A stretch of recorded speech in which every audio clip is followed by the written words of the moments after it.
യഥാർത്ഥത്തില് ദരിദ്രന്മാരാരാ? ആ ദരിദ്രന്മാര് അള്ളാഹുവിന്റെ അടുക്കൽ ഏറ്റവും അടുപ്പമുള്ളവരാ. സഹോദരാ സഹോദരി, ആ ദരിദ്രന്മാരെ നിങ്ങൾ ആട്ടിയോടിക്കരുത്.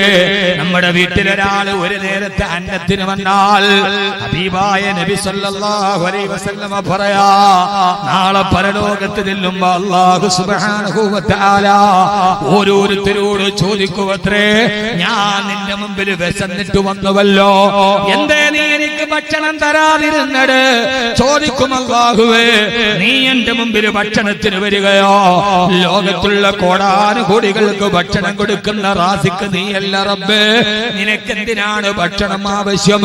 നീ എന്റെ വീട്ടിൽ ഭക്ഷണത്തിന് വന്നെങ്കിൽ എല്ലാം നിനക്ക് തരുമായിരുന്നല്ലോ റബ്ബേ, എന്താണ് നീ പറയുന്നതെന്ന് ചോദിക്കുമ്പോ അല്ലാഹു പറയും, നിന്റെ വീട്ടുമുറ്റത്ത് എത്ര പേര് നേരത്തെ ഭക്ഷണത്തിന് കൈനീട്ടി വന്നു, അവരെയൊക്കെ നീ ആട്ടിയോടിച്ചില്ലേ? ആ വന്നവരെ ഞാൻ പറഞ്ഞു വിട്ടവരാണ്, നീ എന്നെ ആട്ടിയോടിച്ചതിന് തുല്യമാണ് എന്ന് അല്ലാഹു മറുപടി പറയുമെന്ന് നബി മുഹമ്മദ് മുസ്തഫ. പ്രത്യേകിച്ച് എന്റെ സഹോദരിമാരോട് ഓർമ്മിപ്പിക്കുകയാ, എപ്പോഴും സദാസമയവും വീട്ടിലുള്ളവര് നിങ്ങളല്ലേ. ഒരാള് മുമ്പിൽ വന്നാൽ, ഒരു സഹായം ചോദിച്ചു വന്നാൽ, ഒരൽപ്പം ഭക്ഷണം ചോദിച്ചു വന്നാൽ, മകളെ കെട്ടിക്കാൻ ചോദിച്ചു വന്നാൽ അവരെ ആട്ടിയോടിക്കരുത്. ഉള്ളതനുസരിച്ചിട്ട് അവർക്ക് സദക്ക കൊടുക്കണേ. ആ സമയത്ത് ബാക്കവി പറഞ്ഞ ഈ വാക്കോർക്കണേ, ഈ വന്നത് ഈ പാവപ്പെട്ടവനല്ല, ഇത് പടച്ച തമ്പുരാൻ പറഞ്ഞു വിട്ടതാണ്. ഇവരെ ആട്ടിയോടിച്ചാൽ നാളെ അല്ലാഹുവിന്റെ മുമ്പിൽ ചോദ്യം ചെയ്യപ്പെടുമെന്നുള്ള ബോധം വേണേ. ഇനി കൊടുക്കാൻ ഒന്നും നിന്റെ കയ്യിലില്ലെങ്കിൽ ഖൗലും മഅറൂഫിൻ സദഖൈറും മിൻ സദഖ, ഒരു നല്ല വാക്ക് പറഞ്ഞിട്ട് സഹോദരാ ഇപ്പൊ എന്റെ കയ്യിലില്ല, പിന്നെ നിങ്ങൾ വന്നാൽ ഞാൻ തരാമെന്ന് ഒരു നല്ല വാക്ക് പറഞ്ഞു വിട്ടാൽ അതൊരു സദഖയേക്കാൾ പ്രതിഫലമുള്ളതാണെന്ന് ലോകമാന്യത ആഗ്രഹിച്ചിട്ട് കൊടുക്കുന്ന ലക്ഷത്തിനേക്കാൾ ഒന്നും ആഗ്രഹിക്കാട് ഒരു പാവപ്പെട്ടവനോട് പുഞ്ചിരിയോടെ പറയുന്ന ഒരു വാക്കിന് സഹോദരാ 1000 പേരുടെ മുമ്പിൽ എന്റെ പേര് വായിക്കപ്പെടണം, എല്ലാവരും എന്നെ കുറിച്ച് വലിയ ധർമ്മിഷ്ഠനാണെന്ന് പറയണം എന്ന ഉദ്ദേശത്തെ 1 കോടി കൊടുക്കുന്നതിനേക്കാൾ വലിയ സദഖയാണ്. ഒന്നുമില്ലാത്ത ഒരുത്തന്റെ മുമ്പിൽ ഒരു പാവപ്പെട്ടവൻ വരുമ്പോ നല്ല പുഞ്ചിരിയോടെ അവനെ ചേർത്ത് പിടിച്ചിട്ട് സഹോദരാ എന്റെ കയ്യിൽ ഇപ്പൊ ഒന്നുമില്ല, ഇൻഷാ അല്ലാഹ് ഇനി ഒരിക്കലും കാണുമ്പോ ഞാൻ എന്തെങ്കിലും തരാം, അല്ലാഹു നിന്നെ സഹായിക്കട്ടെ എന്ന് ഒരാൾ പറഞ്ഞാൽ അതിനാണ് ഏറ്റവും പ്രതിഫലമെന്ന് ഹബീബായ നബി മുഹമ്മദ് മുസ്തഫ സല്ലല്ലാഹു അലൈഹി വസല്ലമ. അല്ലാഹു നമ്മളെ അക്കൂട്ടത്തിൽ പെടുത്തട്ടെ. ആമീൻ പറയ്. അല്ലാഹു നമ്മളെ അക്കൂട്ടത്തിൽ പെടുത്തട്ടെ.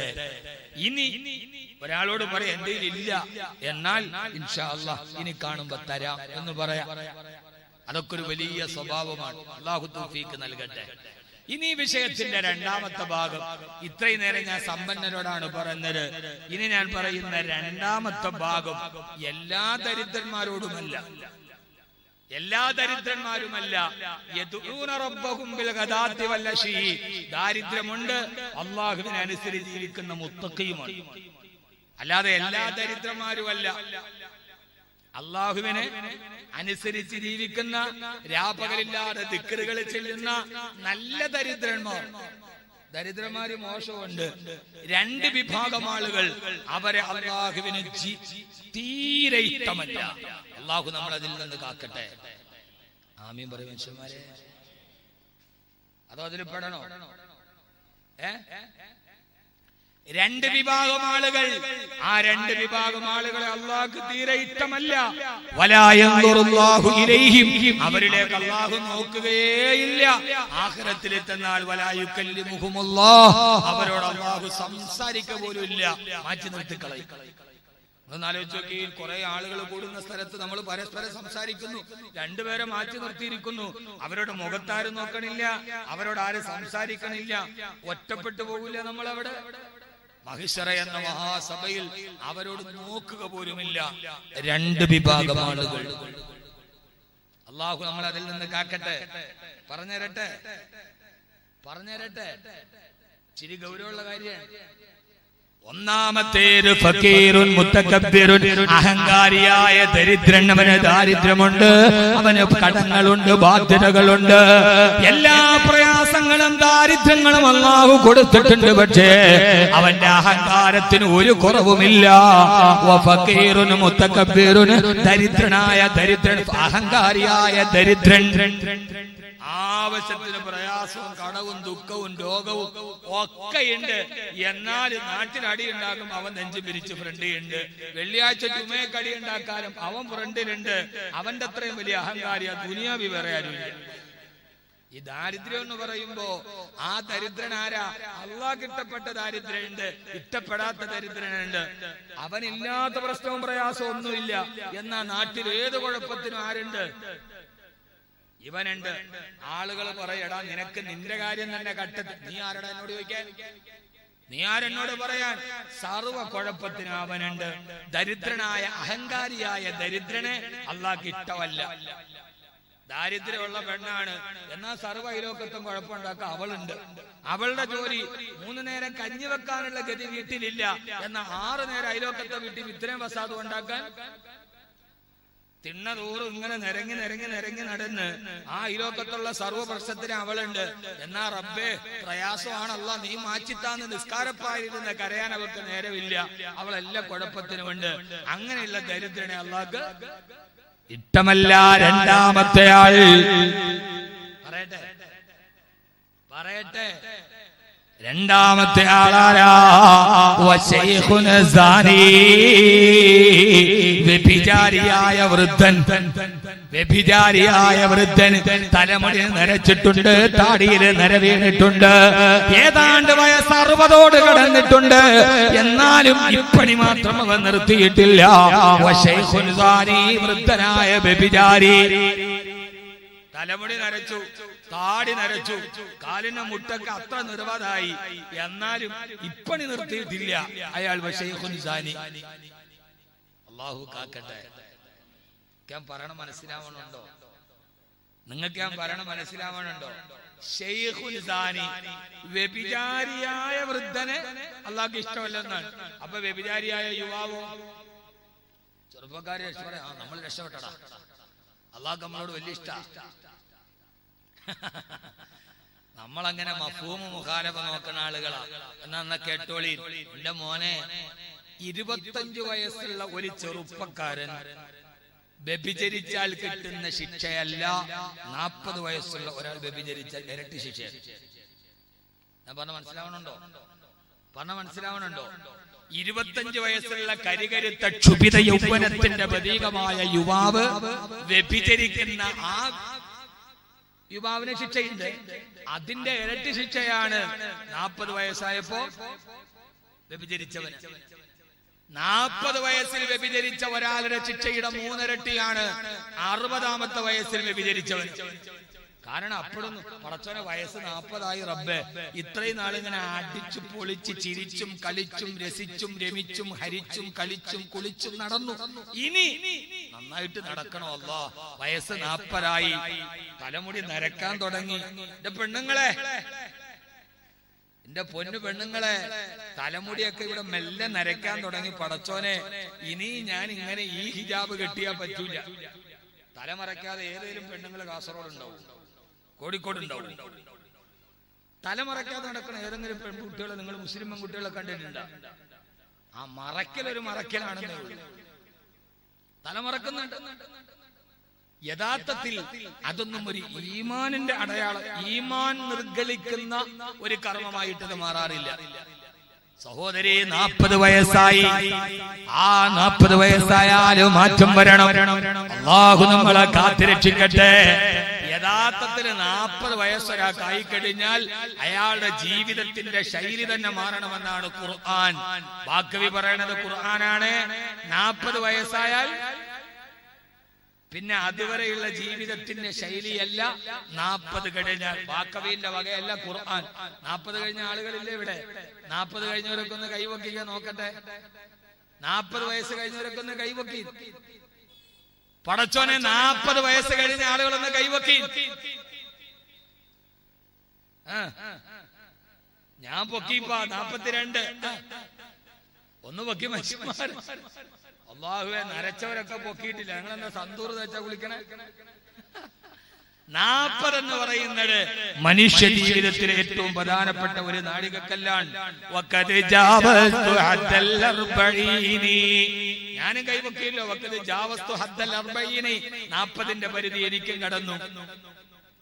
ഞാൻ നിങ്ങളോട് ഒരു ആയത്ത് പറഞ്ഞു തരട്ടെ. നിങ്ങൾ ഇരിക്കണ 2 മണിക്കൂർ നിങ്ങൾക്ക് മുതല. 2 മണിക്കൂർ ഇരിക്കൂലേ? 12 മണി ദുആ കഴിയാതെ ഒരാൾ എഴുന്നേൽക്കൂല എന്നുണ്ടെങ്കിൽ ഞാൻ വഅ്ള് പറയും. കാരണം എനിക്ക് ഏറ്റവും വലിയൊരു വിഷമം, വഅ്ള് കഴിഞ്ഞു ദുആടെ സമയം ഒരൊറ്റ പോക്ക പറ്റൂല. എല്ലാരും ഇൻഷാ അല്ലാഹ് ദുആയി കഴിയാൻ 12 മണിക്കുള്ളിൽ നമ്മൾ അവസാനിപ്പിക്കും. പ്രധാനപ്പെട്ട 1-2 കാര്യങ്ങൾ പറഞ്ഞിട്ട് ഇൻഷാ അല്ലാഹ് നമുക്ക് പിരിയാം. ഇൻഷാ അല്ലാഹ് ഇരിക്കൂലേ? ഇൻഷാ അല്ലാഹ് എല്ലാരും സദസ്. ഇതിപ്പോ ഏതാണ്ടില്ല, ട്രംപ് വന്നപ്പോ മോഡി പണിത മതില് മാതിരിയാ. അപ്പുറത്ത് കുറെ ആളുകൾ ആ മതിലിന്റെ അപ്പുറത്തുണ്ട്, എന്നാ നമ്മൾ കാണുന്നുണ്ട്. ഇങ്ങോട്ട് വന്നൂടെ നമുക്ക്? അഹമ്മദാബാദിൽ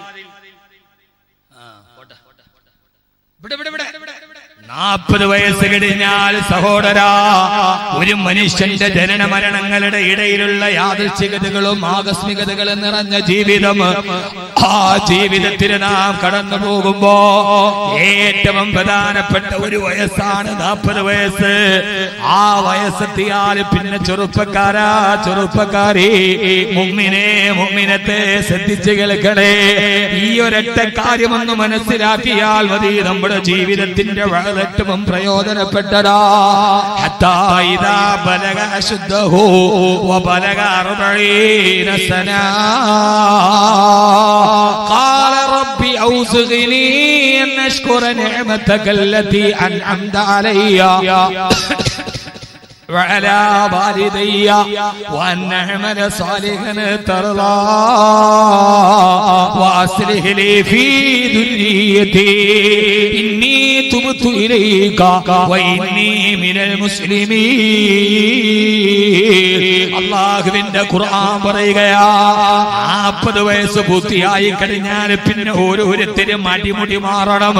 അതേവരെയുള്ള ജീവിതത്തിന്റെ ശൈലിയോട് വിട പറയണം.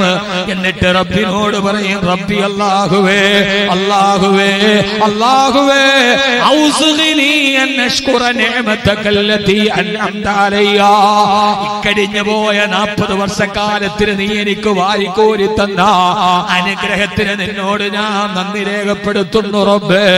വഅലാ വാലിദയ്യ, എന്റെ മാതാപിതാക്കൾക്ക് നീ ആ അനുഗ്രഹം നൽകണേ അല്ലാഹ്. എന്നിട്ട് പറയാണ്, റബ്ബേ 40 വർഷം കഴിഞ്ഞല്ലോ, അടിച്ചു പൊളിച്ചു ജീവിച്ചല്ലോ, ഇനി റബ്ബേ വഅൻ അഅമല സാലിഹൻ തർളാഹ്, ഇനി നിനക്കിഷ്ടപ്പെട്ട നല്ല പ്രവർത്തനങ്ങൾ ചെയ്ത് എന്റെ ആയുസ് ജീവിക്കാൻ നീ എനിക്ക് തൗഫീഖ് നൽകണേ റബ്ബേ. വാസ്ലിഹ് ലി ഫീ ദുർരിയതി, 40 കഴിഞ്ഞല്ലോ, എന്റെ കാലുകൾ ബലഹീനമാകുന്നുണ്ട്, എന്റെ ആരോഗ്യം തിരിച്ചു നടക്കുന്നുണ്ട്, പഴയതുപോലെ ബിസിനസ് നടത്താൻ വയ്യ. വാസ്ലിഹ് ലി ഫീ ദുർരിയതി, എന്റെ മക്കളെ അതെല്ലാം ഏറ്റെടുക്കാൻ പ്രാപ്തരാക്കി എന്റെ മക്കളെ നീ സാലിഹീങ്ങളാക്കണേ അല്ലാഹ്. 40 കഴിഞ്ഞാൽ ഏതാണ്ട് നമ്മുടെ മക്കൾക്കൊരു ശരാശരി 25 വയസ്സിൽ കല്യാണം കഴിച്ചാൽ നമ്മുടെ മക്കള് 13, 14, 15 വയസ്സാകുമല്ലോ. ആ സമയത്തല്ലേ മക്കള് വഴിതെറ്റിപ്പോവുക. 40 വയസ്സുള്ള വാപ്പ ദുആ ചെയ്യണേ, ഉമ്മ ദുആ ചെയ്യണേ, വാസ്ലിഹ് ലി ഫീ ദുർരിയതി, എന്റെ മക്കളെ നീ സാലിഹീങ്ങളാക്കണയല്ലോ. മറ്റുള്ളവരുടെ മുമ്പിൽ അപമാനഭാരത്താൽ തലകുനിക്കുന്ന മക്കളാക്കല്ല റബ്ബേ. പടച്ചവനെ 40 ഇന്നീ തുബ്തു ഇലൈക, നിന്നിലേക്ക് ഞാൻ പശ്ചാത്തപിച്ചു മടങ്ങുന്നു അല്ലോ, നിന്നിലേക്ക് ഞാൻ തിരിച്ചു നടക്കുന്നു അല്ലോ, നിന്നിലേക്ക് ഞാൻ പശ്ചാത്തപിക്കുന്നു അല്ലോ. ഇനി എനിക്കൊരു യഥാർത്ഥ മുസ്ലിമായി മുഅ്മിനായി ജീവിക്കാൻ നീ എനിക്ക് തൗഫീഖ് നൽകണേ അല്ലാഹ്. മുഅ്മിനേ മുഅ്മിനത്തെ 40 വയസ്സെത്തിയാൽ ജീവിതത്തിൽ മാറ്റമുണ്ടാവണം, ശൈലിയിൽ മാറ്റമുണ്ടാവണം, രീതിയിൽ മാറ്റമുണ്ടാവണം. കാരണം 40 വയസ്സെത്തിയാൽ അതിന്റെ അർത്ഥമെന്താ? ഇനി പരമാവധി 20 വർഷം കൂടിയല്ലേ ഉള്ളൂ, 30 വർഷം കൂടിയല്ലേ ഉള്ളൂ. റബ്ബേ, ഇനിയുള്ള ജീവിതം, ഞാൻ എന്റെ ജീവിതം തീർന്നല്ലോ അല്ലാ. ഓരോ വർഷവും കൊടിഞ്ഞപ്പോ എന്റെ ആയുസ് തീർന്നല്ലോ റബ്ബേ. കൊടിയുന്നു കൊല്ലങ്ങൾ, മാസങ്ങളാഴ്ച, കഴിയുന്നു കൊല്ലങ്ങൾ, മാസങ്ങളാഴ്ച, കുറയുന്നു നിന്നുടെ ആയുസ് തീർച്ച. ഓരോ കൊല്ലവും ഓരോ മാസവും കൊടിഞ്ഞു വീഴുമ്പോ അള്ളാഹു നിശ്ചയിച്ച ആയുസിൽ നിന്ന് ഒരു കൊല്ലം തീർന്നില്ലേ? 2019 തീർന്നില്ല മുഅ്മിനേ. അള്ളാഹു നിശ്ചയിച്ച ആയുസിൽ ഒരു വർഷം കൂടി പോയില്ലേ? 2020 വന്നില്ലേ? അള്ളാഹുവേ, അള്ളാഹുവേ, ഞങ്ങളുടെ ജീവിതത്തെ നന്നാക്കി തരണേ അല്ലാ.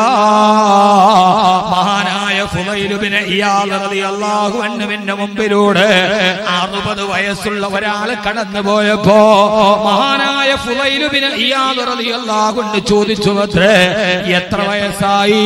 അയാൾ പറഞ്ഞു 60 വയസ്സായി.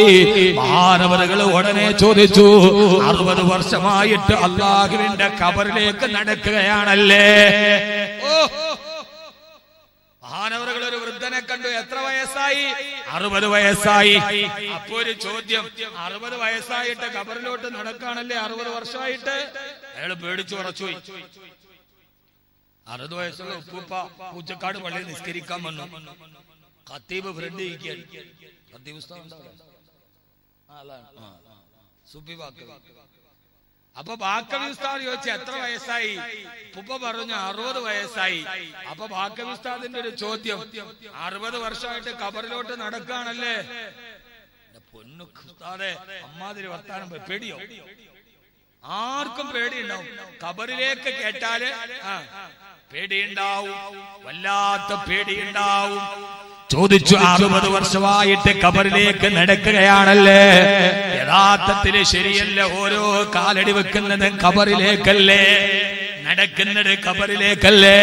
പുച്ചക്കാട് പള്ളിയുടെ മുറ്റത്ത് നിന്ന് ഈ മജ്‌ലിസ് വരെ നടന്നു വന്നത് 100 കാലടി ഉണ്ടെങ്കിൽ ആ 100 കാലടി ഖബറിലേക്ക് നടന്നതല്ലേ? നടന്ന് നടന്ന് നടന്ന് നമ്മൾ ഖബറിലെത്തി ചേർന്നിടും. നാള് കൊഴിയും തോറും നമ്മുടെ ആയുസ്സെണ്ണം കുറഞ്ഞിടും. ഓരോ നടപ്പങ്ങട്ടാ. അതുകൊണ്ടാണ് തടവാ ഉസ്താദ് പറഞ്ഞത്, ഗർഭാശയം വിട്ടതു മുതൽ സഫറാണ്, അടുത്തുള്ള ക്യാമ്പും സോദര ഖബറാണ്. ഖബറിലേക്കുള്ള നടത്തമാണ്. അതുകൊണ്ട് 60 വർഷമായി. അപ്പോ ചോദിച്ചു, ആ 60 വയസ്സുള്ള വൃദ്ധൻ പേടിച്ചിട്ട് പറഞ്ഞു, ഇന്നാലില്ലാഹി വ ഇന്നാ ഇലൈഹി റാജിഊൻ. അയാൾ ഇന്നാലില്ലാഹി എന്നുറക്കെ പറഞ്ഞപ്പോ മഹാനായ ഫുളൈൽ ഇബ്നു ഇയാദ് റളിയല്ലാഹു അൻഹു ചോദിച്ചു, നിങ്ങൾക്കറിയോ അത്തദിരി മാനാ ഖൗലിക ഇന്നാലില്ലാഹി എന്ന് നിങ്ങൾ പറഞ്ഞ വാക്കിന്റെ അർത്ഥം നിങ്ങൾക്കറിയോ? അയാൾ പറഞ്ഞു, എനിക്കറിയാം. എന്താണ് അതിന്റെ അർത്ഥമെന്നറിയോ? ഞാൻ അല്ലാഹുവിന്റെ അടിമയാണ്, ഞാൻ അവനിലേക്ക് തിരിച്ചു മടങ്ങി പോകാനുള്ളവനാണ്. സുബ്ഹാനല്ലാഹ്. അദ്ദേഹം പറഞ്ഞു, ഇന്നാലില്ലാഹി. നമ്മൾ പറയാറില്ലേ, ഒരു മുസീബത്ത് വരുമ്പോ പറയണ വാക്കാണ് ഇന്നാലില്ലാഹി. ഒന്ന് സഹരിക്കും മനുഷ്യന്മാരിരുന്ന് ഉറങ്ങാണോ? ഇമ്മാതിരി ശബ്ദത്തിൽ വാത് പറഞ്ഞിട്ട് നിങ്ങളിരുന്ന് ഉറങ്ങാണോ? ഇവിടെ വെളിച്ചമില്ലാത്തോണ്ട് കാണാനും വയ്യ. ഈ ഫ്രണ്ട് നേരം അതെന്താ അങ്ങനെ? ഫ്രണ്ടിൽ വെളിച്ചം വേണ്ട ആളുകളുടെ. ഈ ഫ്രണ്ടിൽ ഇരിക്കുന്ന ആളുകളുടെ കണ്ണ് മാത്രം തിളങ്ങണ എനിക്ക് കാണാൻ പറ്റും, വേറെ ഒന്നും കാണാൻ പറ്റും. അള്ളാഹു നമ്മളെ കാക്കട്ടെ. പിന്നെ കാസർഗോഡുകാർ വെള്ളം ഇടണോണ്ട് പിന്നെ കാണാനും പറ്റും. വേറൊരു കളറും കൂടെയാണ്, അതും കാണാൻ പറ്റും. നമ്മൾ പറയാറില്ല, എന്താ പറയാൻ? പറയും, ഒരു ദിക്റിന്റെ പ്രതിഫലം കിട്ടൂല. ഇന്നാലില്ലാഹി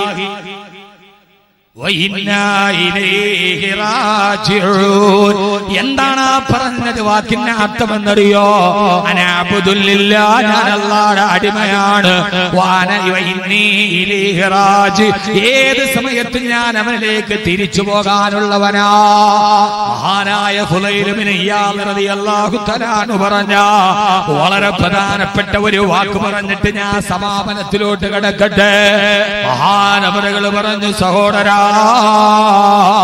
ഏകനായ അല്ലാഹുവിലേക്ക് മടങ്ങിപ്പോകാനുള്ളവനാണെങ്കിൽ, ആ പടത്തറപ്പിന് മുമ്പിൽ ഹിസാബിന് നിൽക്കാനുള്ളവനാണെങ്കിൽ,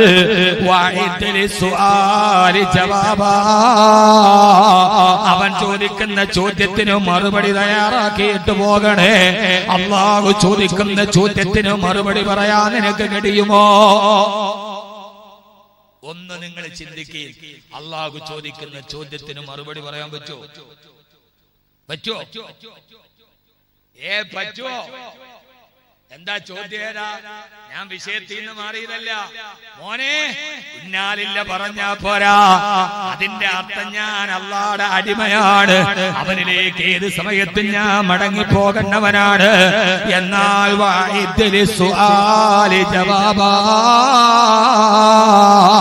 പടച്ചവൻ ചോദിക്കുന്ന ചോദ്യത്തിന് മറുപടി പറയാൻ തയ്യാറാവണേ. എന്താ ചോദ്യത്തിന് മറുപടി പറയാൻ തയ്യാറാണോ? തയ്യാറാണോ? എന്നാ ചോദ്യേടാ മോനെ. ആദ്യത്തെ ചോദ്യേടാ, നിന്റെ സമ്പത്തിനെ കുറിച്ചാണ്. എവിടെ നിന്ന് സമ്പാദിച്ചു, എവിടെ കൊണ്ട് ചെലവഴിച്ചു? ദരിദ്രന്മാർക്ക് ചോദ്യമില്ലല്ലോ. ഒരർത്ഥത്തില് ദാരിദ്ര്യം ഒരു അനുഗ്രഹമല്ലേ? അല്ലാഹുവിന്റെ ആദ്യത്തെ ചോദ്യമേടാ, നിന്നെ സമ്പത്ത് നീ എവിടെ നിന്നാണ് ചൂണ്ടിക്കാക്കിയത്, എവിടെയാണ് ചെലവഴിച്ചത്? സമ്പന്നന്മാരെ അതിന് മറുപടി പറയാതെ പോവാൻ സാധ്യമല്ല. അല്ലാഹു നമുക്ക് തൗഫീഖ് നൽകട്ടെ. ആദ്യത്തെ ചോദ്യം, മിൻ ഐന തസബഹു, എവിടെന്ന് സമ്പാദിച്ചു, എങ്ങനെ ചെലവഴിച്ചു? രണ്ട് ചോദ്യം. സമ്പന്നന്മാരെ കൊടുക്കണം. അല്ലാഹു കൊടുക്കാൻ തൗഫീഖ് നൽകട്ടെ. സമ്പന്നന്മാരാരും കൊള്ളൂല എന്നല്ല, എത്ര സമ്പത്തുണ്ടോ അതിനനുസരിച്ച് കൊടുക്കണം. ബഖീലന്മാരാവരുത്. സയ്യിദുൽ ബുഖലായി ഹാദൽ ഖൗമി വഹാദൽ വത്നി ആവരുത്. നന്നായി സദഖ ചെയ്യണം. നമ്മുടെ ബഹുമാനനായ എം എ യൂസുഫ് അലി സാഹിബ്, അല്ലാഹു ആരോഗ്യത്തുള്ള ദീർഘായുസ്സ് കൊടുക്കട്ടെ.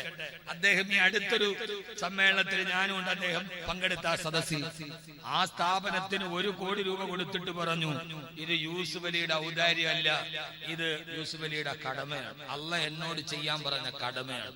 അങ്ങനെ പറയണമെങ്കിൽ ഒരു മനസ്സ് വേണമല്ലോ. ഇതെന്റെ ഔദാര്യമല്ല, ഇതെന്റെ കടമയാണ്. അല്ലാഹ് എനിക്ക് സമ്പത്ത് തന്നു, അത് ദീനിന് വേണ്ടി, മദ്രസയ്ക്ക് വേണ്ടി കൊടുക്കണമെന്നുള്ള എന്റെ കടമയാണ്. അതെന്റെ ഔദാര്യമായിട്ട് നിങ്ങൾ കണക്കാക്കണ്ട. അതുകൊണ്ട് സമ്പന്നന്മാരെ കൊടുക്കി, ദീനിന് വേണ്ടി കൊടുക്കി. ഈ പൈസ മുഴുവന് കയ്യുമേ വെച്ചിട്ട് എന്ത് ചെയ്യാൻ എന്റെ കുട്ടിയെ? ഈ കാശ് മുഴുവൻ ഇങ്ങനെ കെട്ടിപ്പൊക്കി ബാങ്കിലും അലമാരയിലും വെച്ചിട്ട് എന്ത് ചെയ്യാനാണ്? അതുപോലെയാണ് നമ്മുടെ ഹാജി പി എ ഇബ്രാഹിം ഹാജി, അള്ളാഹു ആരോഗ്യത്തോടെ ദീർഘായുസ്സ് കൊടുക്കട്ടെ. ആമീൻ പറയും മനുഷ്യന്മാരെ. മറ്റൊരാൾക്ക് വേണ്ടി ആമീൻ പറഞ്ഞാലേ ആ ആമീൻ പറഞ്ഞ സാധനം അല്ല നമുക്കും തരും. അയാൾക്കാണ്, എന്നാ ഞാൻ ആമീൻ പറയണില്ല, നിനക്കും കിട്ടൂല. നമ്മൾ വിചാരിക്കും അയാൾക്കാണ്, എന്നാ ഞാൻ ആമീൻ പറഞ്ഞു, അവനുണ്ട് അയലോക്കംകാരനാണ്, ആ പറയണ നമുക്കും കിട്ടൂല. ദീനി മദ്രസകളെ, ദീനി കാര്യങ്ങളെ വലുതായി സഹായിക്കുന്ന ഒരു വലിയ വ്യക്തിത്വമാണ് അല്ലാഹു. അദ്ദേഹത്തിന് ആഫിയത്തുള്ള ദീർഘായുസ്സ് കൊടുക്കട്ടെ. നമ്മളെയും അങ്ങനെ പറയണം. അദ്ദേഹം ആ സമ്പത്തിനെ അങ്ങനെ വിനിയോഗിച്ച ആളായിരുന്നു. അതുകൊണ്ട് യഥാർത്ഥത്തിൽ ദാരിദ്ര്യം എന്ന് പറഞ്ഞാൽ ഒരു അനുഗ്രഹമല്ലേ? കാരണം അവിടെ അത്ര വലിയ ഹിസാബില്ലല്ലോ. അല്ലാഹു സമ്പത്ത് തന്നാലും മറുപടി പറയാതെ പോകാൻ കഴിയില്ല. അതുകൊണ്ടാണ് സഹോദരാ,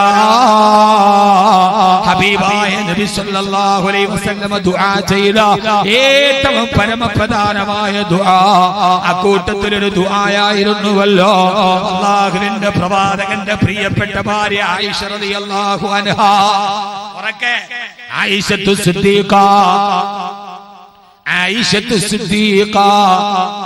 റളിയല്ലാഹു അൻഹാ. സമയായോ? നിർത്താൻ സമയായ? ഒരു വളരെ പ്രധാനപ്പെട്ട ഒരു ദുആ പറഞ്ഞ് പിന്നെ റജബല്ലേ, നിങ്ങൾക്കൊരു 4 കാര്യം പറഞ്ഞു തരാനുണ്ട്.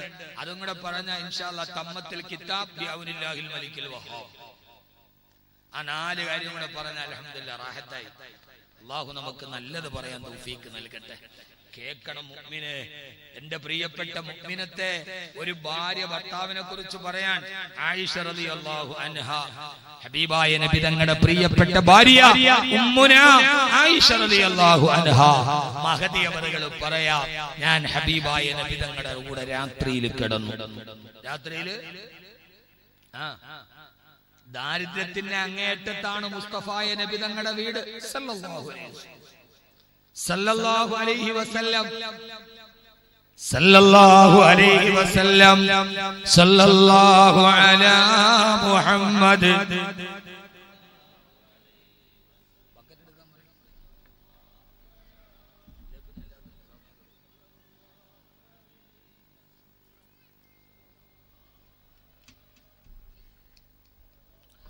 اللهم صل على سيدنا محمد والآل أهل البيت سلم صلى الله. ഇൻഷാ അല്ലാഹ് നമ്മുടെ യൂറോസിലും മറ്റീടെ സംഘാടകരുടെ ബക്കറ്റുമായി വരുന്നുണ്ട്.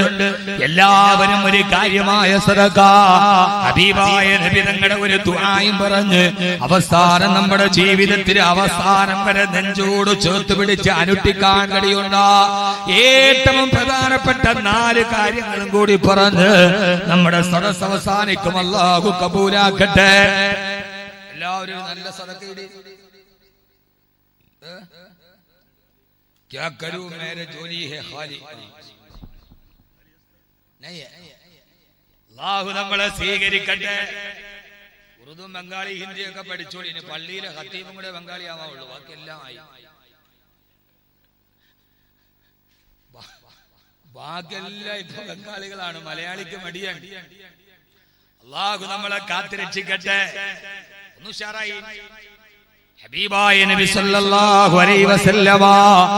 സഹോദരി സഹോദരി, ഏത് സമയത്തും നമ്മൾ പറയാറില്ലേ, പെങ്ങന്മാരെ നമ്മൾ പറയാറില്ല, ദാരിദ്ര്യമാണ്, പ്രയാസമാണ്, എന്റെ ഭർത്താവിന് മാത്രം ജീവിതത്തിൽ ഒരു പുരോഗതിയില്ല. സഹോദരി ആകുലതപ്പെടേണ്ട, ഒരു സമയത്തും അതിന് പേരിൽ പരാതി വേണ്ട. യഥാർത്ഥത്തിൽ ഒരു പെണ്ണും അങ്ങനെ ചിന്തിക്കണ്ട. ഹബീബായ നബി സല്ലല്ലാഹു അലൈഹി വസല്ലമയുടെ കാലഘട്ടത്തിലെ കച്ചവടക്കാരായ ഭർത്താക്കന്മാർ രാവിലെ കച്ചവടത്തിന് വേണ്ടി ഇറങ്ങിപ്പോകുമ്പോ അവരുടെ ഭാര്യമാര് അവരോട് പറയുമായിരുന്നു അത്രേ, ഇയ്യാക വകസ്ബൽ ഹറാം. ഭർത്താവേ, നിങ്ങളെയും ഹറാമായ സമ്പാദ്യത്തെ നിങ്ങൾ സൂക്ഷിച്ചുകൊള്ളണേ. കച്ചവടം ചെയ്തിട്ട് വൈകുന്നേരം തിരിച്ചു വരുമ്പോ എനിക്കും എന്റെ മക്കളുടെ പള്ളയിലെ ഹറാം പോകുന്ന ഭക്ഷണം കൊണ്ടുവരരുത്. എന്റെ മുഅ്മിനേ, മുഅ്മിനത്തെ, ദാരിദ്ര്യം കാണത്താലോട് ഭർത്താവിനോട് പറയാറില്ലേ, ലോട്ടറി എടുത്തോ സമ്പന്നനാവാം, പലിശ കൊടുത്തോ സമ്പന്നനാവാം. എത്ര വലിയ കൊടും ദാരിദ്ര്യം വന്നാലേ ഹറാമിനെ ആഗ്രഹിക്കരുതേ. ഹബീബായ നബി തങ്ങളുടെ മദീനത്തെ പെണ്ണുങ്ങൾ തന്റെ ഭർത്താക്കന്മാരെ കച്ചവടത്തിന് പോകുമ്പോ അവരുടെ കയ്യിൽ പിടിച്ചിട്ട് പറയുന്ന സ്ത്രീകൾ ഉണ്ടായിരുന്നല്ലോ, ഇയ്യാക വകസ്ബൽ ഹറാം. നിങ്ങളെയും ഹറാമായ സമ്പാദ്യത്തെ സൂക്ഷിക്കണേ എന്ന് പറയുന്ന പെണ്ണുങ്ങൾ നമ്മൾ വീട്ടിൽ വേണം. കോൺക്രീറ്റ് സൗധത്തിൽ നിന്ന് രാജകീയ നൗകയിലേറി പഞ്ചനക്ഷത്ര ഹോട്ടലുകളുടെ പിന്നാമ്പുറങ്ങളിൽ സുഖം തേടി അലയുന്ന സഹോദരിമാരെ ആഡംബരത്തെ കൊതിച്ചിട്ട് നിങ്ങൾ ഹറാമിനെ പെടുത്തുവായിക്കരുത്. യഥാർത്ഥത്തിൽ സന്തോഷമുള്ള ദാരിദ്ര്യം വലിയൊരു അനുഗ്രഹമല്ലയോ? ലോകത്തുള്ള മുഴുവൻ സ്ത്രീകളുടെയും നേതൃത്വം ഏറ്റെടുത്ത മഹദിയായ ആയിഷ റളിയല്ലാഹു റളിയല്ലാഹു തആല പറയാ, ഒരു പാതിരാത്രിയിൽ ഞാൻ എന്റെ ഹബീബിനോടൊത്ത് ഉറങ്ങാൻ കിടന്നു. ആരെങ്കിലും ദാരിദ്ര്യത്തിന്റെ പേരിൽ മനസ്സിൽ നിരാശയുണ്ടെങ്കിൽ സഹോദരി ആയിഷ റളിയല്ലാഹു അൻഹയുടെ വാക്ക് കേട്ടോളൂ. പാതിരാ സമയത്ത് ഉറക്കത്തിൽ നിന്ന് എഴുന്നേറ്റ് നോക്കുമ്പോ എന്റെ പ്രിയപ്പെട്ട ഹബീബിനെ കാണുന്നില്ല. പലയിടത്തും ഞാൻ നോക്കി, എന്റെ റസൂലിനെ കാണുന്നില്ല. ഞാൻ അവിടെ നിന്ന് പല ഭാഗത്തും നോക്കി, എവിടെ എന്റെ ഹബീബ്, ഇവിടെ? പാതിരാ സമയത്ത് എന്റെ ശരീരത്തോട് കെട്ടിപ്പിടിച്ച് കിടന്ന എന്റെ ഹബീബ് ഇവിടെ? ഞാൻ ആ മദീന പട്ടണം മുഴുവനും രാത്രിയിൽ നോക്കി, അല്ലാഹുവിന്റെ റസൂലിനെ കാണുന്നില്ല. അവസാനം എന്റെ ഹൃദയത്തിൽ ഒരു ചിന്തയായി, രാത്രിയിൽ ഞാൻ ഉറങ്ങിക്കിടന്നപ്പോ മറ്റുള്ള ഭാര്യമാരുടെ അടുക്കലേക്ക് പോയിട്ടുണ്ടാകുമോ എന്ന് വിചാരിച്ചിട്ട് ഞാൻ മറ്റുള്ള ഭാര്യമാരുടെ വീടിന്റെ മുമ്പിൽ ചെന്നു. സഹോദരാ, സഹോദരി, പൂച്ചക്കാട് എന്നെ കേൾക്കാനെത്തിയ പാവപ്പെട്ട സഹോദരാ, സഹോദരി, മറ്റുള്ള ഭാര്യമാരുടെ വീടെന്ന് പറഞ്ഞാൽ അല്ലാഹുവിന്റെ റസൂലിന്റെ ഭാര്യമാരില്ലേ? ആയിഷത്തും വാ ഹഫ്സത്തും വാ സൗദാ സഫിയത്തും മൈമൂനത്തും വാ റംല ഹിന്ദും വസൈനബൻ കഥാ ജുവൈരിയ ലിൽമുഅ്മിനീന ഉമ്മഹാത്തുൻ മർദിയ. ഹബീബായ നബി തങ്ങളുടെ 10 ഭാര്യമാർക്ക് 10 വീടുണ്ടായിരുന്നില്ല. മദീനത്തെ പള്ളിയുടെ ഭിത്തിയോട് ചേർന്നിട്ട് 8 മടം നീളമുള്ള 10 മടം വീതിയുള്ള ഒരു ഈത്തപ്പന മരത്തിന്റെ കുടിലുണ്ടാക്കി കൊടുത്തു. ആദ്യത്തെ കൊച്ചു റൂം ഹഫ്സാ ബീവിക്ക് കൊടുത്തു. രണ്ടാമത്തെ വർഷം കാക്ക കൂടുണ്ടാക്കുന്നത് പോലെ രണ്ടാമത് റൂം അതിനോട് ചേർത്തുണ്ടാക്കി, അത് ആയിഷ ബീവിക്ക് കൊടുത്തു. മൂന്നാമത് വീണ്ടും കാക്ക കൂടുണ്ടാക്കുന്നത് പോലെ അല്ലാഹുവിന്റെ ഹബീബ് ഒരു കൊച്ചു റൂം ഉണ്ടാക്കിയിട്ടത് സൗദാ ബീവിക്ക് കൊടുത്തു.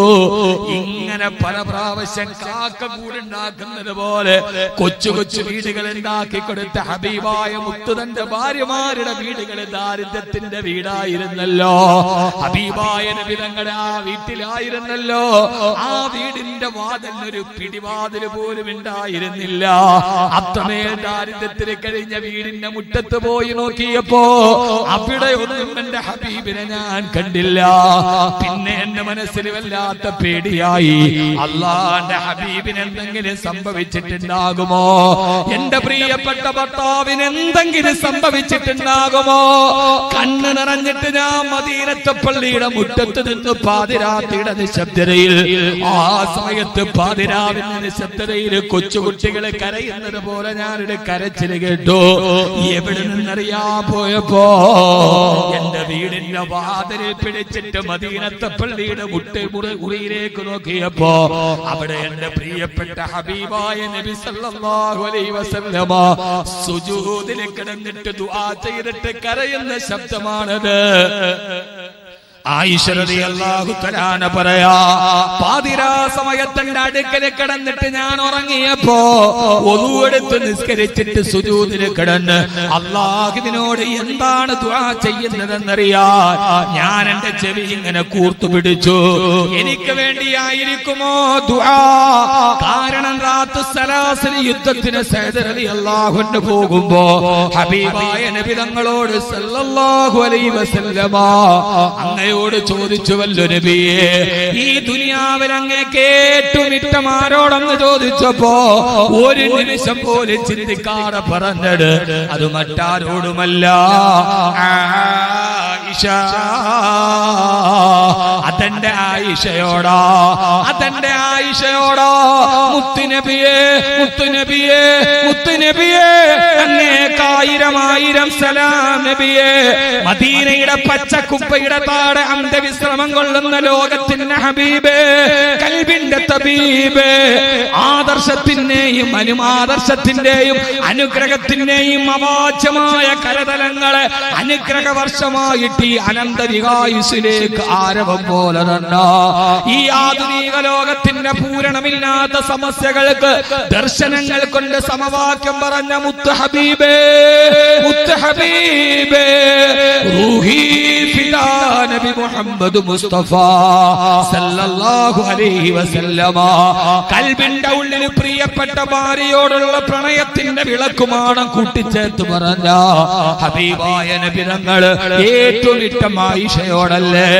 രാത്രിയിൽ ദുആ സ്വീകരിക്കുന്ന തഹജ്ജുദിന്റെ സമയത്തുള്ള ദുആ എനിക്ക് വേണ്ടിയായിരിക്കുമല്ലോ എന്ന് ഞാൻ ഓർത്തപ്പോ അല്ലാഹുവിന്റെ റസൂലിന്റെ ദുആ ഞാൻ ശ്രദ്ധിച്ചു. ഏതാണ് ദുആ എന്നറിയോ? ദാരിദ്ര്യത്തെ കുറിച്ച് പറഞ്ഞ, ദരിദ്രനെ കുറിച്ച് പറഞ്ഞ ഈ സദസ്സ് ഇത് പറഞ്ഞ് വിനീതൻ അവസാനിപ്പിക്കട്ടെയോ? ഹബീബായ നബി തങ്ങൾ പാതിരാത്രിയിൽ തന്റെ പത്നിയുടെ അടുക്കൽ നിന്നെഴുന്നേറ്റ് പതിതമായ ശരീരത്തോടെ പരലോകത്തിന് വേണ്ടി ദുആ ചെയ്ത ആ ദുആ ഏതെന്നറിയോ? അല്ലാഹുമ്മ അഹ്യിനി മിസ്കീനാ വഅമിത്നി മിസ്കീനാ വഹ്ശുർനി ഗദൻ ഫീ സുംറത്തിൽ മസാകീൻ. അല്ലാഹുമ്മ അഹ്യിനി മിസ്കീനാ. ഒരു ഭരണാധികാരിക്ക് അങ്ങനെ ദുആ ചെയ്യാൻ കഴിയില്ല മുസ്ലിമേ. ചെറുപ്പക്കാരാ, ഈ ഹബീബിന്റെ അനുയായിയായതിൽ അഭിമാനം കൊള്ളൂ. അല്ലാഹുമ്മ അഹ്യിനി മിസ്കീനാ. അല്ലാഹുവേ, നീ എന്നെ ഒരു ദരിദ്രനായി ജീവിപ്പിക്കണേ അല്ലാ. വഅമിത്നി മിസ്കീനാ, ദരിദ്രനായി മരിപ്പിക്കണേ റബ്ബേ. വഗ്ശുർനി ഗദൻ ഫീ സുംറത്തിൽ മസാകീൻ. നാളെ പരലോകത്തിന്റെ മിസ്കീന്മാരുടെ കൂട്ടത്തിൽ ഒരുമിച്ച് കൂട്ടണേ അല്ലാ. അല്ലാഹുമ്മ അഹ്യിനി മിസ്കീനാ, പാവപ്പെട്ടവനായി ജീവിപ്പിക്കണേ റബ്ബേ. പാവപ്പെട്ടവനായി ജീവിച്ചില്ലയോ, ദരിദ്രനായി ജീവിച്ചില്ലയോ? ഫാത്തിമ ബീവിയുടെ 2 കുഞ്ഞുമക്കള് ഹസൻ ഹുസൈൻ റളിയല്ലാഹു അൻഹുമാ പട്ടിണി കിടന്നിട്ട് നിലവിളിച്ചപ്പോ ആ പേരമക്കൾക്ക് ഒരു നേരത്തെ ഭക്ഷണം കൊടുക്കാൻ ചൂതന്റെ ഈത്തപ്പഴത്തോട്ടത്തിൽ വെള്ളം കോരി നനച്ചില്ലയോ മുസ്തഫ? വെള്ളം കോരാൻ തൊട്ടി കിണറ്റിലേക്ക് ഇട്ടപ്പോ ആ കിണറ്റിൽ തൊട്ടി വീണുപോയപ്പോ ചൂതൻ പ്രവാചകന്റെ മുതുകത്തടിച്ചിട്ട് അടിയേറ്റ് പൊളന്നില്ലയോ മുസ്തഫ? നബിയെ, അങ്ങ് ജീവിച്ചത് ദരിദ്രനായിട്ടാണല്ലോ. മരിച്ചപ്പെടും അങ്ങ് മിസ്കീനായിരുന്നല്ല നബിയെ. ആ സമയത്തും അങ്ങയുടെ പടച്ചട്ട ഒരു ജൂതന്റെ വീട്ടിലായിരുന്നല്ലോ നബിയെ. വഹ്ശുർനി ഗദൻ ഫീ സുംറത്തിൽ മസാകീൻ. നാളെ ഞങ്ങളെ മിസ്കീന്മാരുടെ കൂടെ സ്വർഗ്ഗത്തിൽ ഒരുമിച്ച് കൂട്ടണേ അല്ലാ എന്ന് ഹബീബായ നബി തങ്ങൾ ദുആ ചെയ്യുന്നത് കേട്ടോ. ആയിഷ റളിയല്ലാഹു തആല അൻഹ പറയാ, ആയിഷ റളിയല്ലാഹു തആല അൻഹ പറയാണ്, ആ ദുആ കേട്ടിട്ട് ഞാൻ അത്ഭുതപ്പെട്ടു പോയി. ഇനി ദാരിദ്ര്യത്തിന് വേണ്ടി ദുആ ചെയ്യുന്നുവോ? ആയിഷ ബീവി റളിയല്ലാഹു അൻഹ പറയാ, ഇനി എന്ത് ദാരിദ്ര്യം ഞങ്ങൾ അനുഭവിക്കാനാണ്? നബി തങ്ങൾ തഹജ്ജുദിൽ കിടന്ന് ദുആ ചെയ്യുമ്പോ നിറൽ ഹിലാല തുമ്മൽ ഹിലാല തുമ്മൽ ഹിലാല ശഹറൈനി മുത്തതാബിഐനി വഫീ അബിയാതി റസൂലില്ലാഹി സ്വല്ലല്ലാഹു അലൈഹി വസല്ലം മാനസ്. അപ്പോൾ ഞങ്ങളുടെ വീട്ടിലെ അടുപ്പിന് തീ പുകഞ്ഞിട്ട് 3 മാസമായിട്ടുണ്ട്. 3 മാസമായി ഒരു ചൂടുവെള്ളം അനത്താൻ അടുപ്പിൽ തീ പുകയാത്ത വീട്ടിലെ ഗൃഹനാഥനാണ്. ഇനിയും എന്നെ ദരിദ്രനാക്കണേ എന്ന് ദുആ ചെയ്യുന്നത്. ഫാത്തിമയുടെ പേരമക്കള് ഒരു നേരത്തെ ഭക്ഷണമില്ലാതെ ഉറക്കത്തിൽ ഉറക്കം വരാതെ പൊട്ടിക്കരഞ്ഞ വീട്ടിലാണ്. മിസ്കീനാക്കണേ എന്ന ദുആ വന്നത്. സഹോദരാ, സഹോദരി, അതുകൊണ്ട് ഈ പറഞ്ഞ വാക്ക് ചെറുതല്ല. മുത്ത് ഹബീബിന്റെ തഹജ്ജുദിന്റെ ദുആയാണത്. എന്തുകൊണ്ടാണ് ആ ദുആ എന്നറിയോ? എന്റെ സഹോദരനോട്, സഹോദരിയോട്, സമ്പന്നനാവാൻ ലോട്ടറി എടുക്കുന്നവരോട്, സമ്പന്നനാവാൻ പലിശക്കെടുക്കുന്നവരോട്, സമ്പന്നത കിട്ടാൻ കച്ചവടത്തിന്റെ പങ്കാളിയെ ചതിക്കുന്നവനോട് ആരുടെയും കെട്ടിപ്പിടിച്ചു സമ്പന്നനാവാൻ ശ്രമിക്കുമ്പോ എന്തുകൊണ്ടാണ് നബി സല്ലല്ലാഹു അലൈഹി വസല്ലമ തഹജ്ജുദിന് ഇരുന്ന് ദുആ ചെയ്തതെന്നറിയോ? പടച്ചവനെ ദരിദ്രനാക്കണേ അല്ലാ. കാരണം സമ്പന്നന്മാര് സ്വർഗ്ഗത്തിലെത്തുന്നതിന് 500 വർഷം മുമ്പേ ദരിദ്രന്മാര് സ്വർഗ്ഗത്തിലെത്തിയിരിക്കുമെന്ന് മുത്തൊളി മുത്ത് നബി മുഹമ്മദ് മുസ്തഫ. വെറുതെയാണോ ദുആ? സമ്പന്നന്മാർ സ്വർഗ്ഗത്തിലെത്തുന്നതിന് 500 വർഷം മുമ്പേ ദരിദ്രൻ സ്വർഗ്ഗത്തിലെത്തിയിട്ടുണ്ടാവും. അല്ലാഹു നമ്മളെ കാക്കട്ടെ. എന്ന് പറഞ്ഞാൽ സമ്പന്നന്മാര് സമ്പത്തിന്റെ മുഴുവൻ ഹിസാബ് കൊടുത്ത് കണക്ക് കൊടുത്തിട്ടേ സ്വർഗത്തിലെത്തൂ. അതുകൊണ്ട് അബ്ദുറഹ്മാൻ ബിൻ ഔഫ് നന്നായി സദഖ ചെയ്തോളണേ.